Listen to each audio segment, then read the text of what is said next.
It's been an okay season for us. Definitely not our best. There's the box. It goes down. Dyrus is right in the middle of this one. Lustboy as well.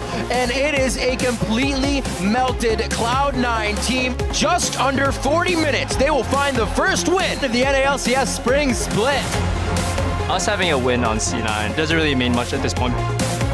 We won previously, but doesn't mean we're going to win now. TSM is definitely a good measure point for how we're going to do in playoffs. Can he do the damage? The answer is no! The hex from Dyrus makes Wild Turtle win the fight. We just have to keep our mindset solid and go in, and hopefully we can pull out a win. Welcome, ladies and gentlemen, to the North American League Championship Series. The fans are pumped up today. They're going to be piling into the studio, as you see here. We already got a bunch of them in here, excited for the games today. And Jinx joining the crowd. Everybody going to be getting excited for our big day of games. And up first, we have Team Coast. They'll be making their farewell appearance in the NALCS as they take on Winterfox, who you see here making their way to the stage.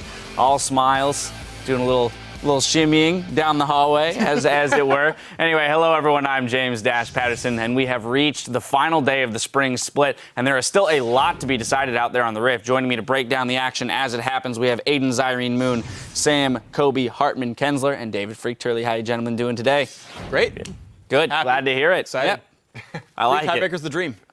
3, that's right. 3 is the maximum number of tiebreakers we can have. Let's check out how the teams are stacked up in the standings. Claiming first place and the #1 seed for playoffs is TSM. Then guaranteed a playoff berth are CLG in second, Cloud9 in third, and Team Impulse 1 game back in fourth. Battling for the 2 remaining spots are Gravity and Team 8 tied for 5th, and Team Liquid in 7th. And jockeying for 8th place are Team Dignitas and Winterfox. Now, we saw it in our opening video, but there is still a ton of anticipation to see how Cloud9 and TSM will do today, but every match has standings implications. Yeah, every single game is going to be a whole bunch of fun. I actually really want to see the battle at the bottom. It's basically Winterfox taking on Coast, and then Dignitas as well taking on Team Liquid here. But those two are battling for 8th and 9th place. Right now they're tied. They can't really go up and down from there.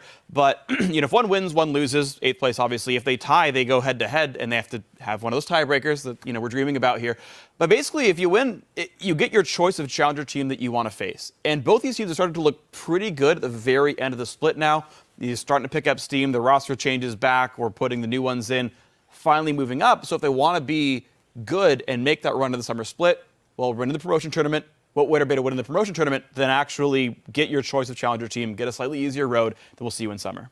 Choosing your opponent's definitely going to be big. Yeah. And right after that match, we have the Gravity and Team 8 matchup. Those guys are currently tied at 9 and 8 each. So this is a big match for both of those teams. And it's even more interesting because there's been a little bit of trash talk between these two teams. I know Gravity are coming into this one really confident. Bunny Fufu talked about how they have great scrim records against Team 8, and they beat them almost all of their scrims. And then St. Vicious came up and said that Team 8 seemed to get these sort of random wins, and he's not scared of the team at all.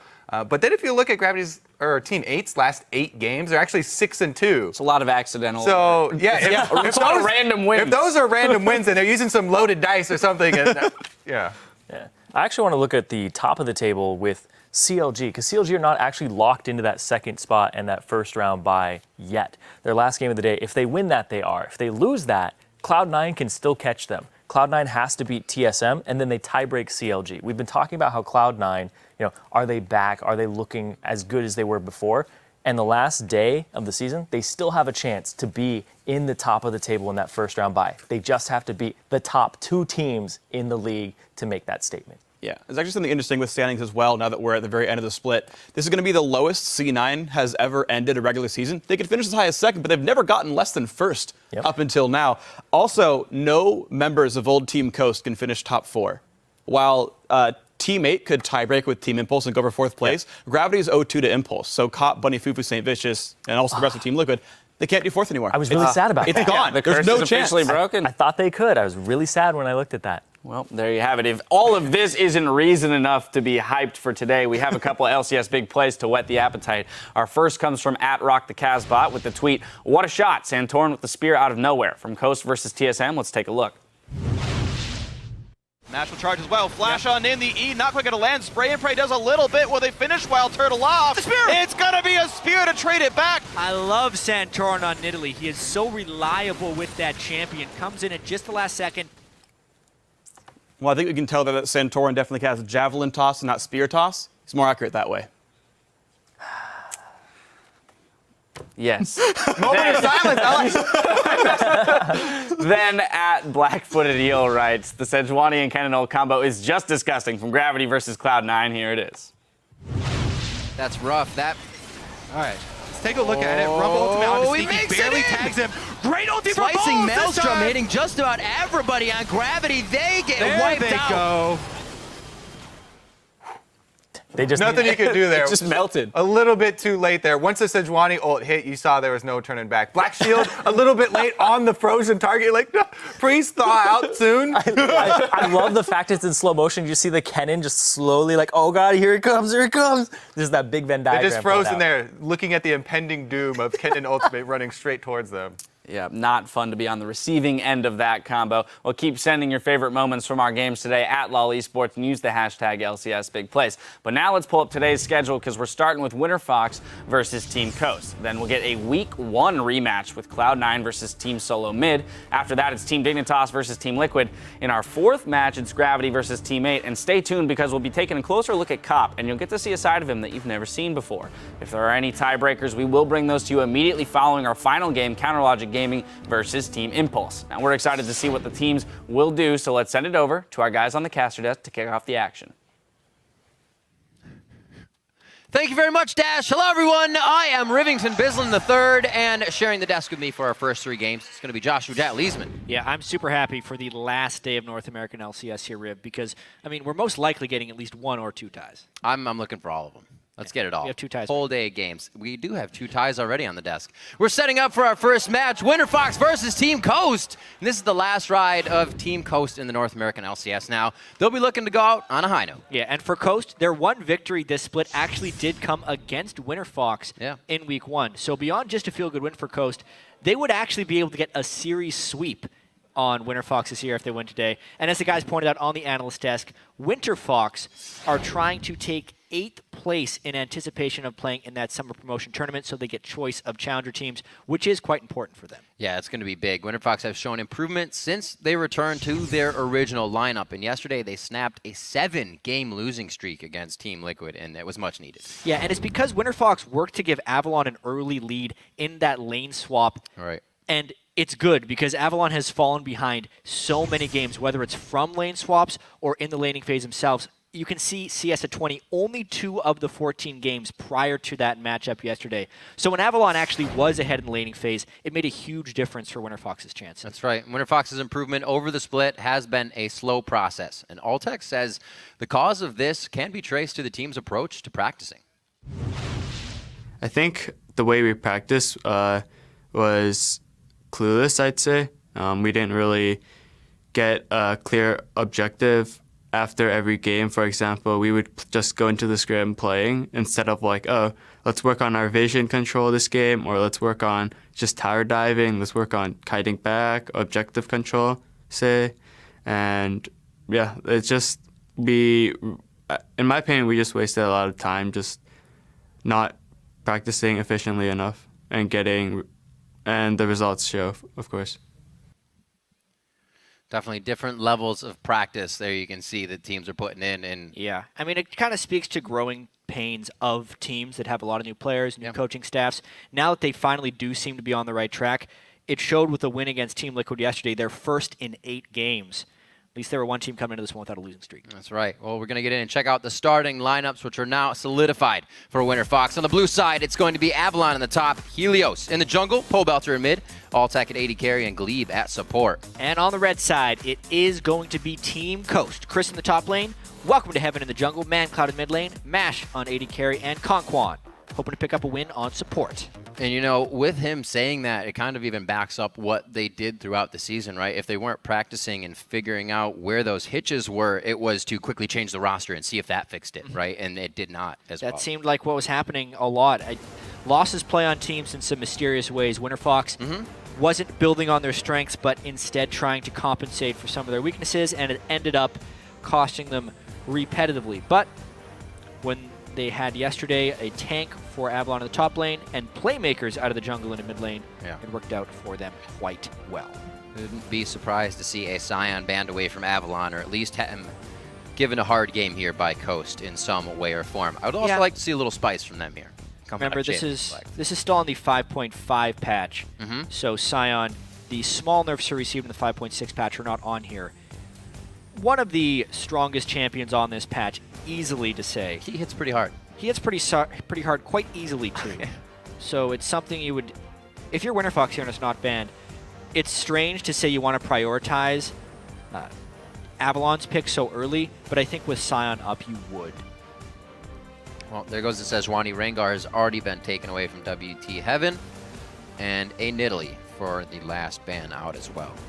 So nothing really focused towards Pole Belter here for one of the first games. Yeah, and Scion does go to Avalon still. He's going to be having a good time at lane. Yeah, both Coast and Winterfox had played Scion in their last game, so it's a little bit more of a known pick there, and it's exactly what you want Avalon on. He needs to be able to go in fights and be able to soak damage, because the timing of Winterfox initiations are often not in sync. So having an unfairly tanky champion in the middle of the team, I'm willing to call that Scion, is a great benefit for Winterfox. You actually didn't see Avalon doing too many cross-map ults that would leave him separated from the team So that's the thing about Scion, and one of the reasons I feel like he's more powerful now than he was before, is people have modified the way in which they play him. So it used to be they try and land these old driver-type ultimates on Scion where they can collide into someone. But honestly, it has a good enough stun. Boom. Oh, we'll get to the Urgot in a second. I want to finish this Scion point. It's a long enough stun and enough damage that if you just point-blank the ultimate, it guarantees you land your Q, which then guarantees you land your E and your W. So you get all of your base damage out, which on a squishy is most of their health on Scion, if you don't even make it a game of landing your ultimate. Or you're blowing flashes. People got to get out of the way. We've seen some have trouble doing that and not flashing to the side, flashing directly in line. Urgot picked up, though. Have to point it out. WT Heaven had Gragas banned away from him yesterday. We'll see what he can do with that in the jungle. But see if ManCloud, I believe, will get his hands on this. But we've seen Urgot's top as well, just not as safe. It's a pattern of players playing against Urgot and then saying, I can totally do that. That's easy, and then they play it themselves. That's the reason I played Cho'Gath when I first played Cho'Gath. Somebody played it, and I was like, yeah. From Keen to Bjergsen now. Right, exactly. Exactly. We think that could also be an AD carry. It could be. Oh, my. So the Lee Sin Lulu right off the bat. L's for Winterfox here, as they do not hesitate with those picks, throwing it right back over to the side of Coast. Well, I'm wondering if that's Pole Belter's mid lane choice, or if that's going to go as Glebe on support. It could still be a flex. It's a pretty low amount of damage Winterfox would have if they end up going in with Scion top, Lulu mid. I'm expecting a damage dealer out of Pole Belter in the mid lane, and that Lulu to flex to a support pick. We'll have to see with those last two Winterfox. I like the Lulu pick overall against an Urgot. The polymorph is super strong. Yeah, absolutely. He locks on. Locks on, nope, polymorph can't shoot. him. Or you just save the person as they get flopped in with a wild growth. So you're good to go on the hypernetic position reverser. Katarina could be locked in. We saw that from Shifter yesterday, but it looks like it will be the Lissandra. Haven't seen her in a while. And ManCloud locks in Janna for Conquan. I love seeing diversity out of Team Coast's champ selects, honestly. Even though they're on this incredibly long losing streak, they are trying slightly different champions. I liked what they tried yesterday against TSM with the tank-busting attempt of Twitch and Cassiopeia. I like what they're doing today, trying to pick up Urgot and bring out the Gragas jungle yet again. They are trying things to try and catch people off guard and at least mix up their strategies. Get the bookends. One win on Winterfox at the beginning, a Winterfox in the end to seal it up. Yeah. We'll see if it happens with this composition. Week 1, Week 9. Week 1, Week 9. So Winterfox taking a little bit longer here for picks 4 and 5. Their picks 2 and 3 were quite quick. Oh, man. The banana chant. That would be the worst choice in this situation. You can always hope. But the Cho'Gath does come out. Awesome. We get a little love for the Void Monster. And Sivir will be picked up for all tech. Conquan with his first hat tip to the crowd of Teemo. I like it. I like the fact that Pole Belter's on mid lane Cho'Gath. it's been creeping up around the world. It hasn't really caught on fully in competitive play, but a lot of solo lane Cho'Gath play. Faker has been playing solo lane Cho'Gath on stream and in solo queue. Many other people are doing it, and yeah, Varus, why not? A little bit of poke. Bit of poke here from Coast. They have the ability to lock somebody down really hard, but you also have the ability to accidentally throw in a Scion or a Cho'Gath, and that's not what you want to be switching into the fight. It's going to be interesting how they approach these fights. Could definitely cost them very, very strong. Yeah, I like the Varus AD carry. I need to talk about the differences in this draft as well. There was a challenger game at the end of the regular season. The last place challenger team decided to just play kind of whatever in a game, and their bottom lane that was actually Varus and Janna, which was still quite strong. Varus used to be a big pick and is honestly very good when you're trying to chain crowd control together with the rest of your team. Since they already have Lissandra, their ability to actually keep lockdown on one person on top with the Varus is now enhanced, and laning phase against Sivir, Varus can actually do quite well. Like to see it. See what kind of build he goes with as well. A long time ago, we saw the Legolas straight for kind of pen. Just use your Q, max that out. But I think those days are behind us. Yeah. I think it's probably an Infinity Edge type build for Varus, but it's more about the crowd control they're going to be able to get in team fight and the strength in the lane. Well, hopefully you can bust through the tanks on the other side of this That's gonna team. be tough. Hit us up on Twitter with your best guesses as to how this game is going to play out. Tweet at LOL Esports and use the hashtag either WFX win or CST win. And we'll tally those up as we head through the game. Hi from the caster's desk over here. What's going on? The crowd is ready. And ladies and gentlemen, I can't believe it's the last day of the spring split, but we still have 5 games to go, and this is the first one. We're on the Rift. 5 regularly scheduled games. Yeah, there could be more, and probably will be. CST chance right here. Trying to go 2-16, not 1-17. But honestly, Coast, if you were going to win a game, you want to go out on a high note. Mash bringing out Varus. ManCloud picking up the Urgot. Looking to seek some hearts on that Varus. Oh! But then he doesn't move! He do, huh? I don't think he was looking. No, I think he was too concerned with that. He was checking the vintage of his wine. It's all right. It's a good year. He knows that. He's out now. That was close. All right. Oh, almost. Almost. So lane swap ward's coming out. Yeah, we're going to see this. Still. I'm hoping, Riv, I'm really hoping for a fun game here. I think we're going to get it. Yeah, there's surprisingly a lot of pressure on Winterfox here to try and take victory.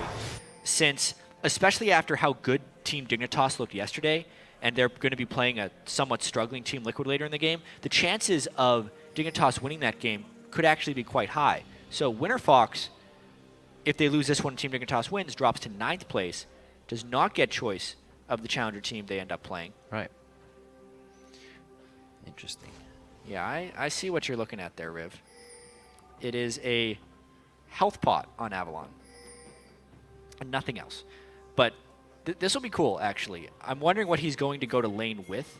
Yeah. Oh, I've seen this before. I don't know why he wouldn't start with a health crystal. I think he's going to go back to the lane with a crystalline bracer right there. Okay. Which is the health regen crystal thing. And the reason he would start with just a potion right here is if he buys the health crystal, it actually slows down his clear of the camp. Because all Avalon wants to do is die to this camp so he can take it with his passive. If he has a health crystal, he lives longer. He'll have 600 gold when he goes back to base, be able to go to lane with that bracer. Just want to die, man. First world problems. Just want to get that passive up. All right, so it looks like towards the bottom lane, the exhaust is used. That may be the flash follow-up. Boomerang hits. Mash is just out of range. He's trying to hold the flash. Oh, the potion. Chugs it just at the end and just in time. But even so, that's not how you want to start the lane. Use the heal. Use the heal. It's the wrong team to be chanting. They just did something bad. Chant for the Winterfox team when they do something well. Come on, guys. But honestly, Mash was trying to freeze that lane, thinking they were going to be seeing a lane swap. But their wards had died. They completely guessed wrong on the lane swap right there. And again, Winterfox will start this lane with a lead because they burned Mash's heal at the start of the lane and pushed him out. Want to be very nice. It was a Doran shield that Avalon went to lane with. What? So Why regen would he on. even- Yeah, I would it as well. I went through that whole explanation, and he didn't even do it. I think you can do it. I've seen it happen before. Oh, well, Doran Shield. Maybe not on his He would have budget. died faster if he started with Doran Shield as well, so same theory applies. Yep. So we'll see what Pobelter gets on this one. Definitely leveling the shout. A little 2 in that already. 1 in Q. Keeping the spikes off so he doesn't push the lane too much and keeps that nice and even versus ManCloud. Alltech and Glebe using that pressure in the early game, and we actually did not get a lane swap here, so we'll see how this plays out once the jungle pressure becomes prevalent as well. Yeah. Good old standard lanes. I feel like Alltech and Glebe have the early lane completely won already. Sivir pretty much just has to get a slight lead on the opponent to continue shoving them into the turret, and then Sivir can freely ricochet and wave clear. Oh, so annoying. For the rest of the lane. Just get slight bits of harass every so often. Varus would be able to beat Sivir if they were ever in lane trading situations, but as long as they keep the level advantage, Coast will be scared back in that lane. So you can see... Double Scuttle Crab by Helios, though. Good call. Helios is already making it around, getting control for the team as well as Vision, and he's already able to make it into WT Heaven's jungle, who is backing now, and a great deep ward placed out here. So a lot of knowledge for Winterfox in this early game. Interesting. Helios got double Scuttle Crab control, but he is behind in experience and overall farm. Item on WT Heaven. As well as goal, because WT Heaven just did a full clear as Gragas. Very efficient in that way. And Helios granted vision of the guy who was just hard farming, which doesn't actually grant much of an edge. Goes for chilling himself. Whoa, he was right way now. up in lane. We pushed a little too far forward. That ward paying off for Vision to keep in the brush. And Glebe's going to be out of there with 110 HP. He's staying for now. Looks like WT Heaven's on that side of the map as well. I don't think any plays are going to come of it just yet as they're placing down some safe wards. And a nice ping there by the Winterfox team as well. Since Helios had the ward placement that he did, one in the wolf camp, the other in the river, they know exactly where WT Heaven would be. They pinged the Gromp multiple times, saying, he did that thing, be wary of where he goes next. It's going to be mid lane. Still a good bit of damage. That's the thing.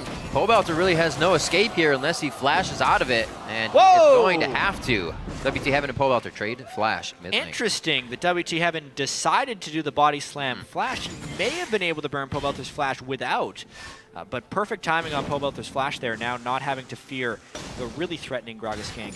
No more body slam flash threat. Should be okay. Working on a bit of that sustain, and he just chugged his last potion out. Mash looking to get a bit aggressive here. Low mana onto Alltech, but popped right back up. He gets that spell shield onto Conquan. Ultimate here from Avalon very early in top lane. He is a 5 to a level 6. Helios getting caught up on some minions, and they could not pursue Chris under the turret. No, now Chris is level 6 as well, Yeah. which would dissuade a dive even more so. Good try on the timing. Yeah, he knew he was going to hit level 6 first because he had done that wolf camp at the start of the game. But now we might have a counter gank threat. WT Heaven knows the Sion ult's down, knows he's low on mana. Yeah. Heaven in, no flash from him, remember. Chris, however, can still follow up. They decide to keep off of this one for now, even with Helios being level 4, Heaven being 5. Yeah, the tonkiness of Avalon right there. Showed true, doesn't have to burn a single summoner. That's one thing that kept them alive in their previous game. Looks like it's working out for Winterfox again. Continue the pressure on Helios, spending a large amount of time on He actually Avalon. may go mid once he sees Heaven here. Does he even see him, The though? call to Pobelter has probably been made. They could pinch this in. Heaven's juked this ward, but they'd have to swap. The swap range at rank 1 on Urgot is so low. It's one of the few abilities that scales in range with level. The Urgot swap range at rank 1, I don't have the exact number, but it's pretty much lower than his auto attack range. And by the time he gets to level 16, it's actually quite long. Unable to swap there to prep the gank. Because Pobelter was down a flash. If they were able to land that swap, or if ManCloud even flashed for it, they may have been able to get the kill. But ManCloud was just not willing to burn his flash. That was a good move. Just got note that the swap range is 550. Starting Longer off. than his auto attack range. So to start off just a bit. And that was good movement by him. I actually thought he got spotted out by that ward, but even the big man that he is squeaked around it. So we have the jungle now back to being cleared, more so by Helios as he re-enters into the side of Coast, denying Raptor now, which will start to invade on their vision. And something Winterfox has already gotten a few wards deep in as well. Tons of deep wards by Helios this game. But I wonder what that control is actually enabling from his team. They're kind of all shoving up pretty heavily in lanes, so he's trying to keep deep wards and prevent Gragas from getting some ganks off, but he himself is not pulling off many ganks. It's good lane pressure, though. Hopefully, Winterfox can get these outer tier turrets down thanks to the deep wards and always being able to avoid progress. So many minions going to the turret. Mashme having to back it at an opportune time there. Does come back with the BF sword. Looks like they match up quite well. A mana pot for if he needs to pierce someone out, get that final kill. Dragon should be coming up quite soon here. We do see WT Heaven on the bottom side of the map, and ManCloud Pole Belter with their blues. There's that pink, or rather pink towards Chris. the red buff. The Catalyst teleport in. There's the Claw. Claw was quite early. That's going to give away, and Lau Ultech the Spell Shield. Glebe looking very hurt. The Wild Growth is their time. Is it enough? He's only level 5. He can't Wild Growth. It's definitely enough. The Coast Chance coming in. They draw first blood. Maybe they get the Dragon here as well. Good teleport there by Chris, but they need to make this count. One kill on Dragon, but will they lose turret pressure? It's true. Good to get something else out of it with that teleport going down to the bottom side. They do get Dragon. Let's see how... Yeah, top turret's not a tree. Scion not doing too much work to it right now. He'll be hunkering away at that. I don't even know if that's even a word to destroy something. But Spirit Visage for him first to go against Chris. He'll stay pretty healthy up there. Right as rain. Yep, nice time to teleport by Chris. Chris wasn't going to be killing Scion anytime soon. May as well go kill someone while they don't have Lulu ultimate. I want to track this AP Cho'Gath in mid lane because he's been able to stick right with ManCloud's Urgot in lane. Urgot, when we've seen him successfully in NA LCS, has pretty big CST advantages on people early on in the game. But being able to farm from range, also getting that free sustain when you last hit minions, as Cho'Gath so lovingly gets. He's been able to keep that CS really high. Man, WT Heaven has been so preoccupied this game that Helios has been all over his jungle, and ManCloud, he needs to ult just to get those extra resistances in, but he still gets chomped down from Pole Belter and Helios. Good thing about Cho'Gath ultimate, it does true damage. That's right. So Fight right you can go through. right through that resistance buff that Urgot gets when he swaps. Solid gank there. Helios finally using that deep vision he had achieved to get behind the lanes and pull out a gank. It's all a matter of time. He had it on the docket. They were just waiting. Now Glebe's going to get a few more in. This time towards the bottom side of the map. Pink wards, however, by Coast should allow them to clear a few of these out. 65% also says those wards will be cleared. Coast win. Second game in a row they've had the fan vote from the hashtags. Didn't pay off for him against TSM yesterday, unfortunately. And a 1,000 gold lead, plus Morellonomicon being finished on a Pole Belter. That will really make the wave clear exceedingly easy for Pole Belter in that lane. Just getting that Feral Scream leveled up, already level 5. Doing just over 350 damage. He's able to clear those minions out. Avalon giving Chris some hell in the top lane, 9-8 there, as he's still getting that level advantage. Not that it matters too much anymore, but it may come as level 11 hits and they get an objective fight. So, our understanding of Urgot in the LCS is growing every day. It's a learning process. It's a learning process, because what we've learned so far is that Urgot is a good pick against Zed, and that has kind of been the mind game. And we're trying to find out, well, what can you do against Urgot?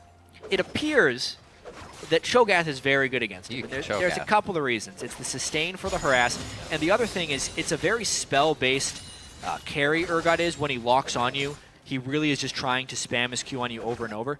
Pole Belter's maxed his W, so if he gets locked on, instead of running away, he just needs to run towards ManCloud, silence him, and then he can't do anything else because Urgot's auto attack range is so low, and ManCloud just walks after him. It's honestly one of the longer silences. Yeah, it's a 2.5 second AoE silence.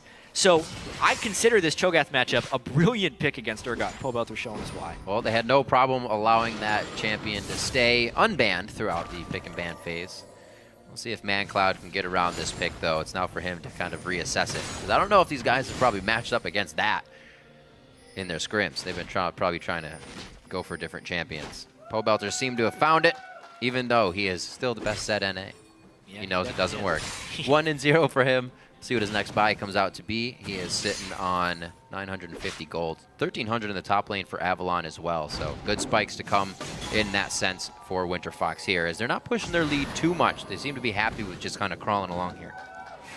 It's something the teams have been able to do to Coast more and more as the season progresses, is just beat them in the laning phase.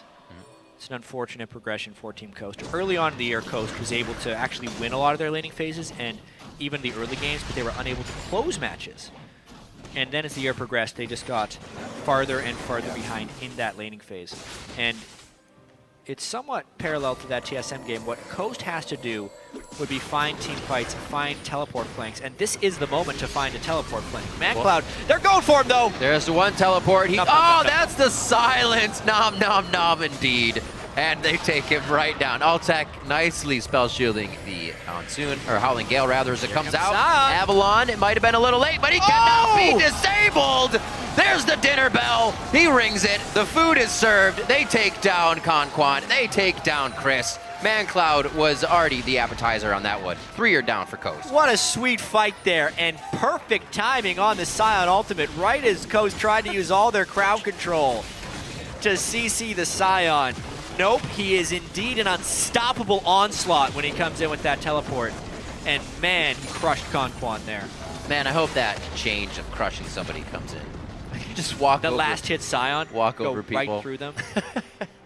So, Winterfox definitely putting an impact in a good fight on that. We'll see it one more time. I thought his teleport was going to be late. ManCloud was trying to flank. Calculated. But Pobelter and Helios were on the same page. They said, yes, kill him right now. The Urgot damage was almost enough to take down Helios, but the fact that they didn't have the Urgot here, they'd already burned their teleport for an unsuccessful flank from Chris, meant when Avalon came in, there was no stopping him, and everyone's grouped up. Chris actually ults himself to try and stay in, but that only keeps him in place long enough for Winterfox to catch up. That was fantastic. There's nothing they could do against that Scion TP. Great timing. And again, instead of flying across the map, that point-blank Scion right to the face. Well, that was Very actually, effective. It wasn't the point-blank ultimate. He would have had to flash in to do that. That was like, okay, so that's still considered just... That was the right timing for a long-range Scion ultimate because he got it in a corridor where there was no juking side to side. There was only getting destroyed. Well, getting destroyed is what happened indeed. 4,000 golden lead now. Winterfox is going to start having the ability to kind of spread out their power. We see Altec going towards the bottom lane. Hopefully the rest of the team can kite the fight here as Coast trying to move into the mid lane. They do so. So keeping the pressure nicely here. That they can drop the turret. No, Coast hasn't even been able to break the pace yet. That fight gave Winterfox such a nice lead. They haven't actually converted on a lot of their big item power spikes, though. Pobelter is actually sitting on 2,000 gold. Yeah. If Coast were to win a fight, it would be here, but they can't start with Chris One getting killed. after the other. Very hard to get away from this team. Once you've been caught, the follow-up is always there.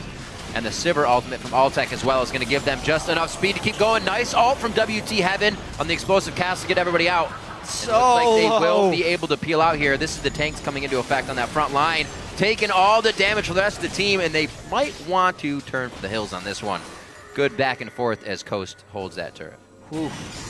Quite low mana on match there. You could see if Chris would have been in a slightly different position at the start of that fight, despite that 5,000 gold lead, because Winterfox had not shopped, it was reading like a much larger gold lead. Pobelter goes back, buys a needlessly large rod. Winterfox can now push out the lanes. Everything is now in their favor. It's going to be big. Where's he at? Yeah, he's 6 stack. He's a big Cho'Gath now. Wouldn't be surprised if we saw an Elixir of Iron even coming out on him soon, just for the hay of it. Altec still stays out in lane here. Knows he's safe from a few wards placed around him, but he's kind of messing with danger. That low mana. And he's got mana. Yes, he does. Yeah, ManCloud, they're giving up this dragon. Right off the bat. They're hoping to get turret pressure. This is actually the right move for Coast in this situation, is to try and get pressure on that top lane. Winterfox does not need to send 4 people to secure this dragon. But they do.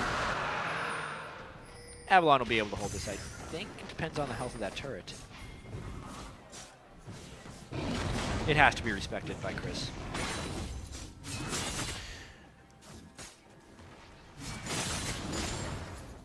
We'll see what Avalon, the rest of the team can do next. Doesn't look like Chris is going to be getting this top turret anytime soon, so they're just biding their time for the objectives. At times they can get more powerful. As you were saying, we saw that needlessly large rod come out. Avalon pretty much fully defensed up. Nobody's going to be breaking the Scion anytime soon. No. Not even close. Urgot needs... He needs to get his armor penetration done and the Merman transform. Then you can actually start cutting through Scion. Yep. Urgot has really good armor shredding capabilities. It's surprising synergy with Black Cleaver on Urgot as well. More mini Urgot lessons right here. So first off, his Noxian Corrosive Charge does its own level of armor reduction.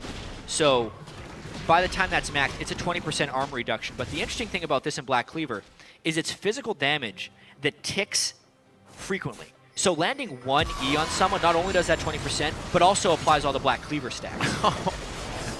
Oh, they're going for Chris. He tried to get out of this one. Even Altec's the tank. He's going to take one more, but a sufficient amount of HP to get himself in and out. He might want to be careful if anything else comes back his way. Avalon looks like he's going to keep going for a little bit more pressure because here comes Pobelter in the bottom.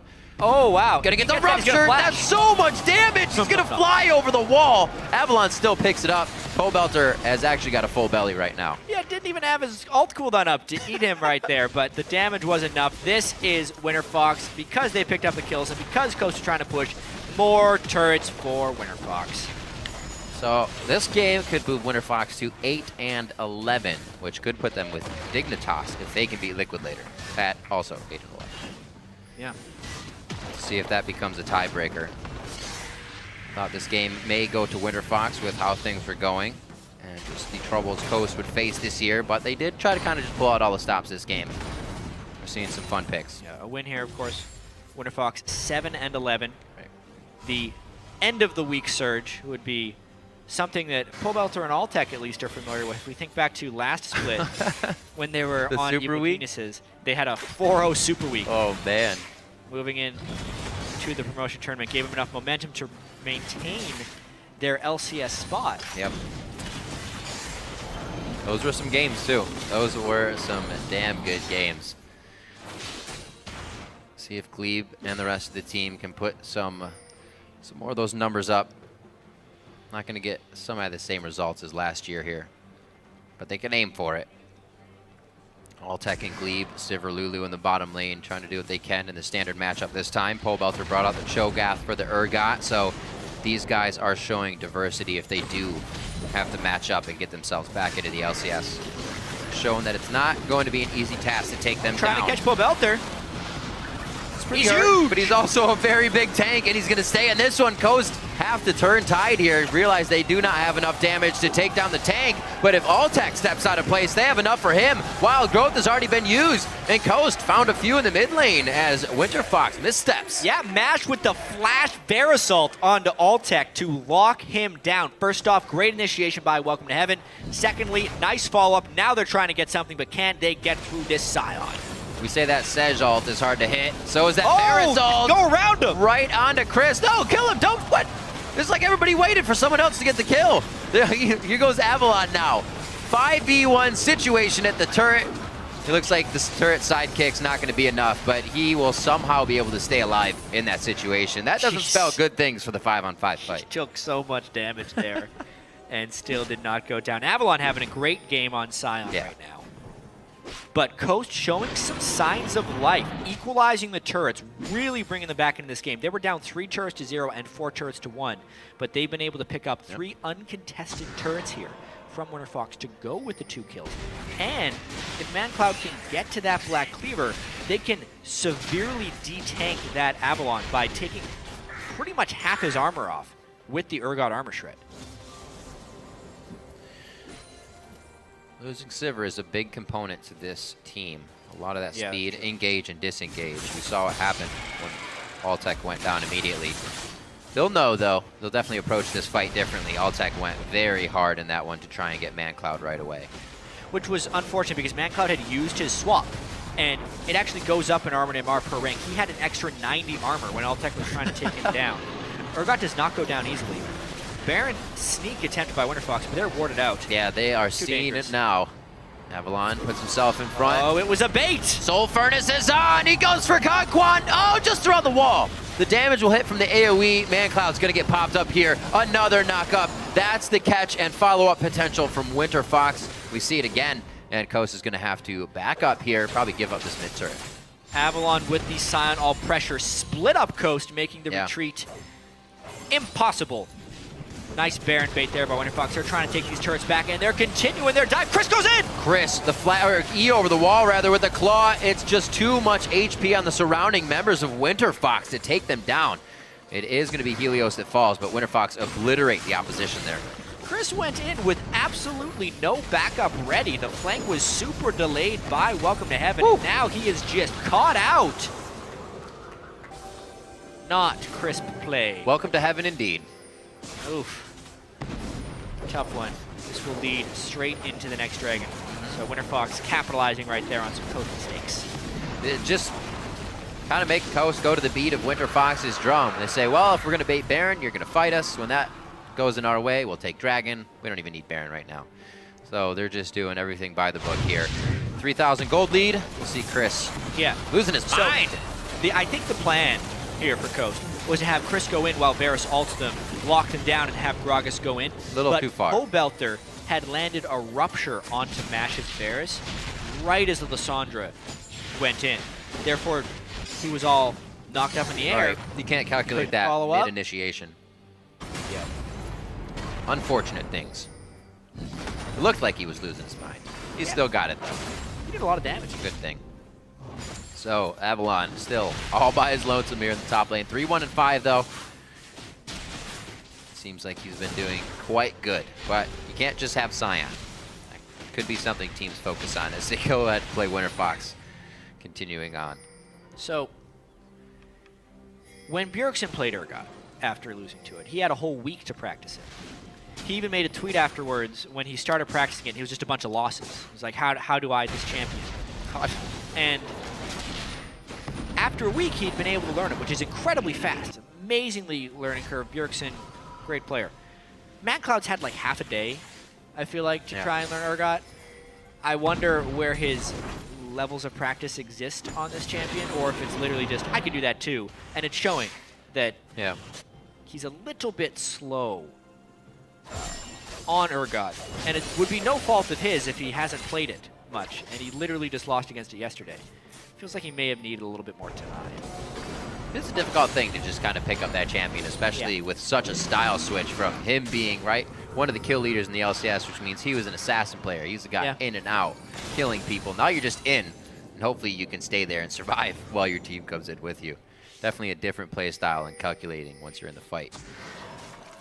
He put up some more. He's only got that assist. 3 deaths with a bit of the focus in the early game that Pobelter and Helios were really nice in putting on. Getting a few kills early to shut him down and make sure Urgot was not a problem. But now that Black Cleaver finished, also getting a bit. Such a great item on that frozen heart build. On Urgot, because his E applies physical damage over time, landing 1 E. Max stacks that Black Cleaver over time. But now Winterfox going for the Baron. Oh! He didn't even what the holy. He's early. The early bird trying to get the worm. Heaven goes in, but Winterfox is going to turn on the fight. He gets caught right in the front. That's a lot of damage. Gets hit out. That's Can they still get to him? Oh, the cast blew the full tank line to the back line of Coast. So unfortunate. Cloud may be able to take him. Oh! That was hitting him in the tail as he Zanya'd. And it's going to be the boomerang coming back. The duck was not possible by Urgot. You can't duck on 4 legs. What an unfortunate fight for Coast. Winterfox with yet another Baron bait just to get that fight. But that's really the only word for it, is unfortunate. The ultimate from Gragas, putting the tanks even closer to Mashmi, is just the worst thing that could happen. Now Winterfox will take this Baron uncontested. That may be the last big mistake of Coast season here. He survived through the initial Scion blast all of that early damage. Again. Just poor Mashmi right here. Well, first off, he is kind of out of position. He wants to get an ultimate. It spreads pretty well. But then right here, the fact that he could not get out of that Scion ultimate, he should have flashed it, quite honestly. But no, you're just bringing him closer. Pobelter and Avalon pile on. Oh no. The end is near. The end is definitely near. What a Zanya'd. Nope. Mid-flight of that last Acid Hunter from Urgot. A little fight to clean up again towards the Baron. So Winterfox, very nice in these 5v5s. This composition just seems to be hell here for Coast. They cannot find a way in or a way out. even if they wanted to, with the disengage of a Gragas and a Janna ult. You might think at that point it'd be easy, but somehow are all over you. They're tricky ultimates to use together. That's a good point. Because one guy moves them out of range of the other one, and everything just gets all messed up. Winterfox, though, with Baron buff. Huge tank line. Now he's just eating that turret alive. Pobelter took pretty much every shot necessary to take that turret down. Everybody able to just go straight for the mid lane now. Fortunately, we did not That's get why they wanted Taraka. But I love that guy's mustache. It's the little things that matter. It's the little things. 9,000 in the lead here for Winterfox. They've been using that quite effectively in these past few fights. Lasagna's now turning into third item. Well, Lasagna's isn't turning into third item Void Staff, but he's buying a Void Staff onto Pobelter. 307. Seems to have worked out for him on his first Gaff game. Yeah, I feel like he's going to be going Rabadons with that next item, only because the ult. You're right. I don't even know what I'm talking about. I mean, said Void Staff. Things building Good a Void call. Staff. There was a weird build yesterday by Slushy where he needed the Void Staff, but he built the needed too large. Yeah. Even though he has the components. Yeah, he should have Rabadon. just finished the Void Staff. right here, though. All the outfits in the audience right now. I love straight AP on Cho'Gath because of the true damage ultimate. It's so good against the Urgot as well, who's just trying to stack his resistances.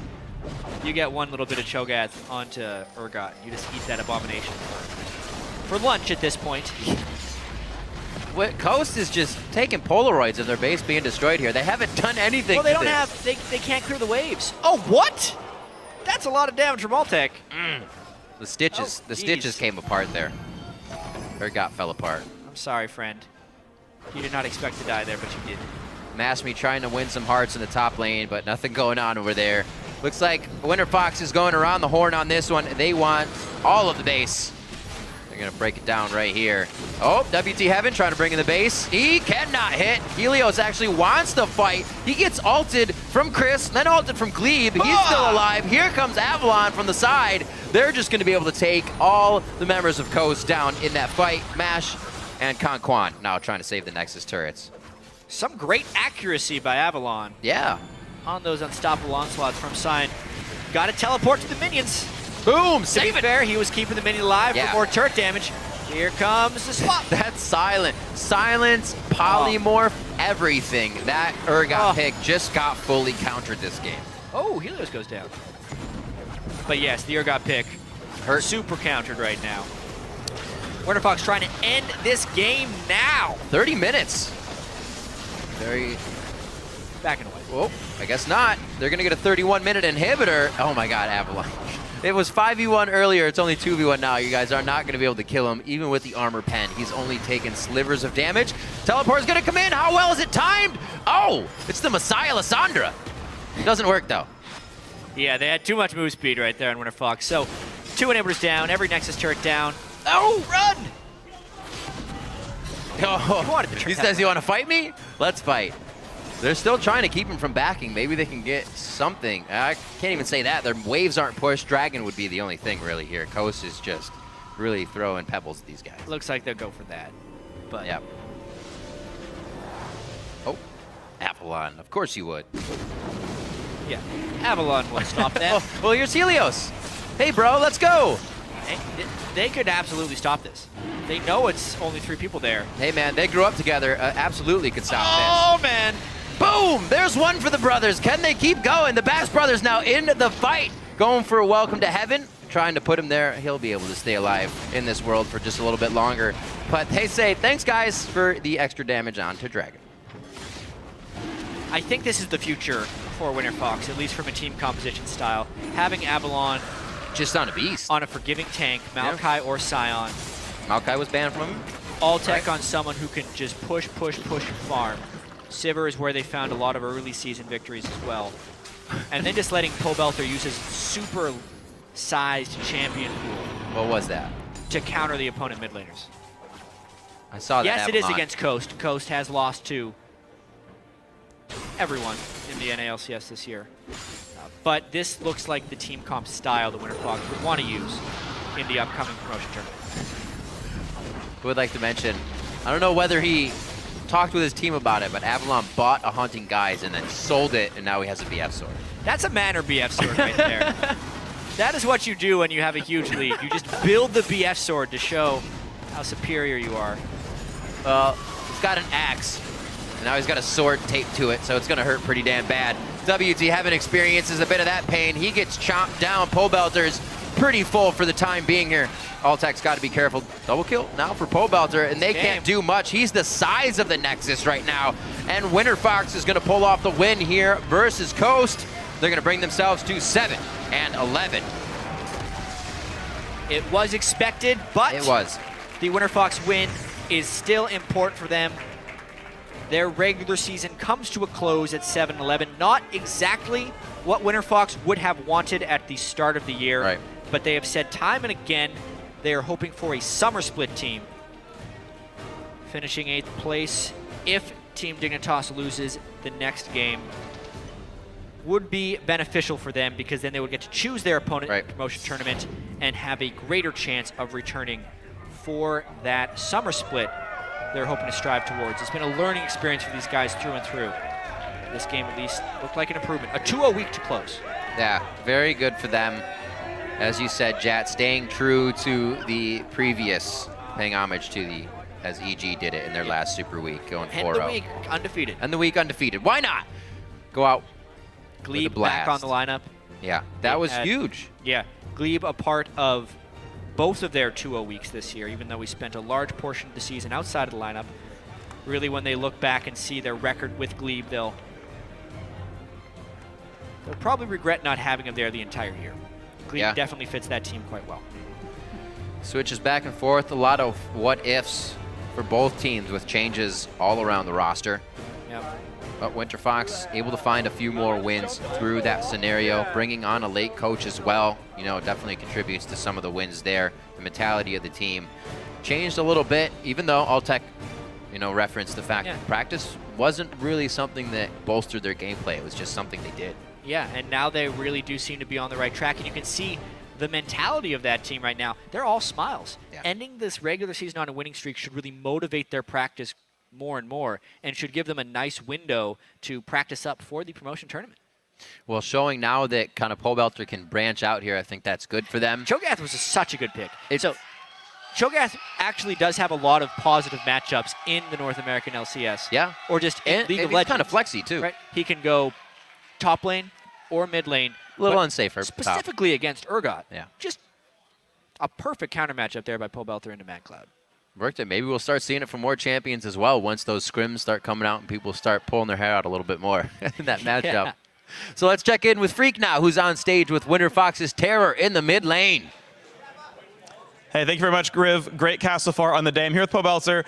First question I got to ask, mid-show comes out. We've seen him a little bit like this week and last week. What's so good about mid-show?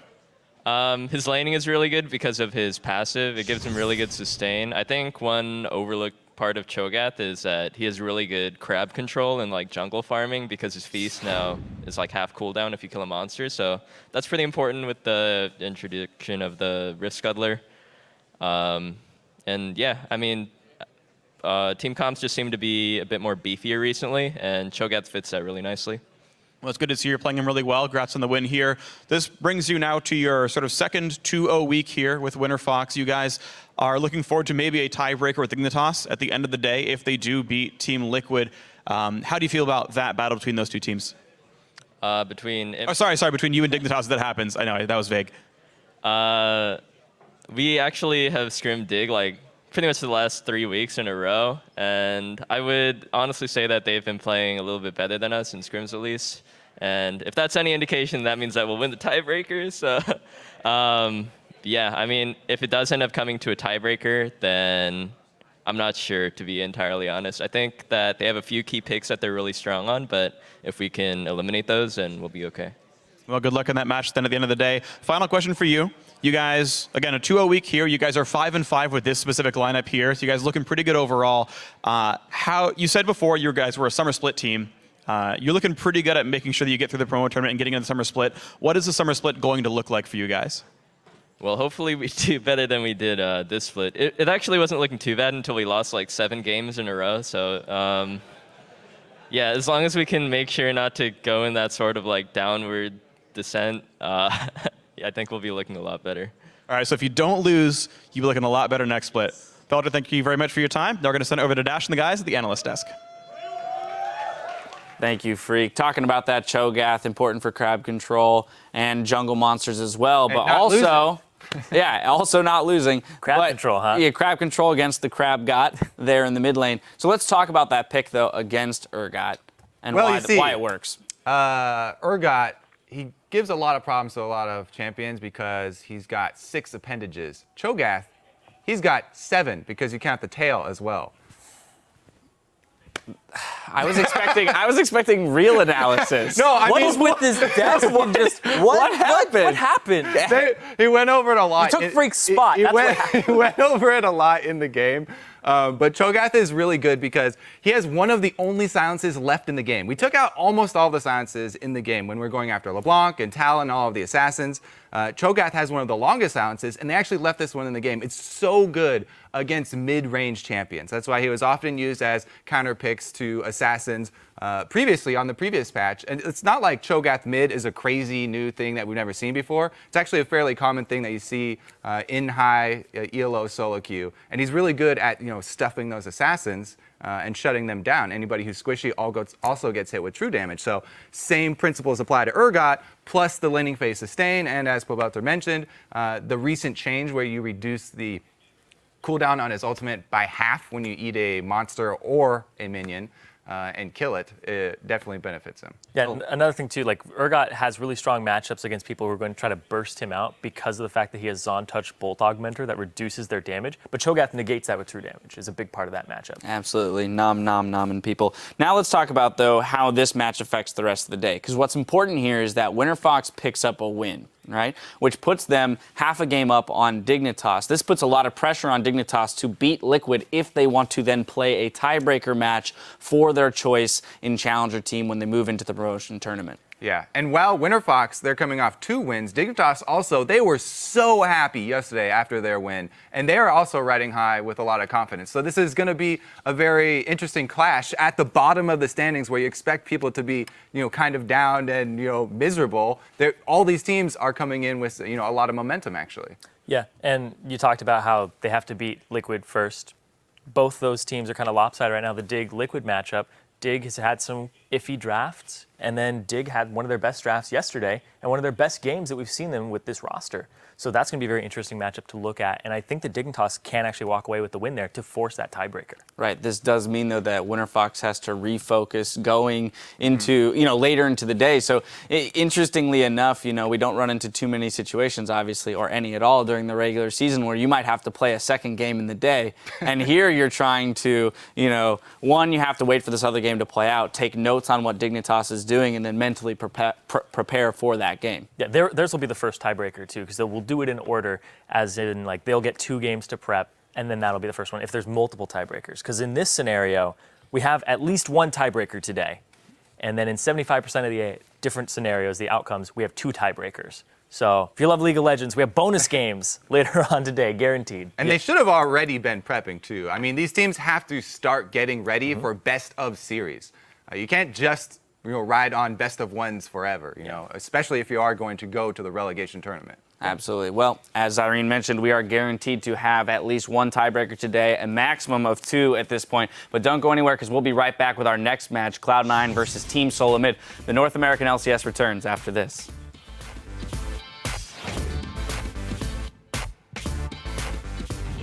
When a man loves a woman. An NA woman, to be specific. Avalon, it might have been a little late, but he cannot be disabled. There's the dinner bell. He rings it. The food is served. Server. I got wrecked. I'm right here. One server. Server. Nice. A shot.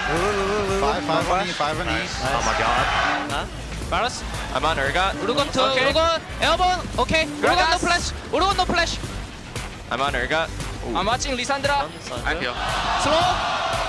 I can elbow. Good. Helios actually wants to fight. He gets ulted from Chris, then ulted from Glebe. He's still alive. Here comes Avalon from the side. Winterfox is going to pull off the win here versus Coast, bring themselves to 7 and 11.